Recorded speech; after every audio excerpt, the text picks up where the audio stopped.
بسم اللہ الرحمن الرحیم۔ السلام علیکم۔ آئیے ناظرین، آج ہم 3 ایسی بہت پیاری دعائیں جانتے ہیں جن کو پڑھ کر انشاءاللہ تعالی بیماریوں سے شفا حاصل ہو سکتی ہے۔ سب سے پہلی دعا حضرت سیدنا ایوب علیہ السلام سے منسوب ہے۔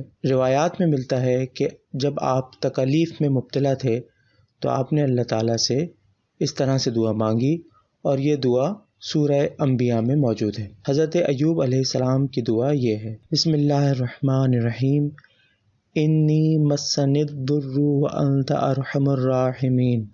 ترجمہ: اے اللہ، مجھے تکلیف نے آ لیا ہے اور تو سب سے بڑھ کر رحم فرمانے والا ہے۔ انشاءاللہ تعالیٰ اگر اس دعا کو پڑھتے رہیں گے تو اس سے بیماری سے شفا حاصل ہوگی۔ اس کے بعد دوسری دعا جو بیماریوں سے شفا حاصل کرنے کے لیے نہایت ہی اثر رکھتی ہے، اور یہ دعا حدیث پاک میں حضور نبی کریم صلی اللہ تعالی علیہ وآلہ وسلم نے ارشاد فرمائی ہے، جو کہ ابو داؤد، نسائی اور ترمذی کی احادیث مبارکہ میں موجود ہے۔ چنانچہ حدیث پاک میں ہے، جس شخص نے کسی ایسے مریض کی عیادت کی جس کو اس مرض میں موت نہیں آتی ہے اور اس نے اس کے پاس ہوتے ہوئے 7 مرتبہ یوں پڑھا: اسأل اللہ العظیم رب العرش العظیم ان یشفک، یعنی میں اللہ سے سوال کرتا ہوں جو عظیم ہے اور عرش عظیم کا رب ہے کہ تجھے شفا عطا فرمائے، تو اللہ تعالیٰ اسے ضرور اس مرض سے شفا فرمائے گا۔ تو یہ بھی ایک نہایت مجرب عمل ہے جو کہ حدیث مبارکہ سے ثابت ہے۔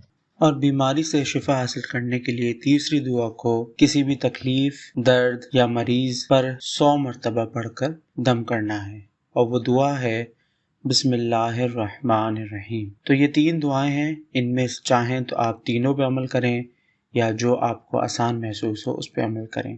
آخر میں ایک بات یاد رکھیں کہ جو بھی آپ دعا پڑھیں گے وہ عربی میں پڑھی جائے گی اور ساتھ میں اس کا ترجمہ پڑھنا ضروری نہیں ہے۔ السلام علیکم۔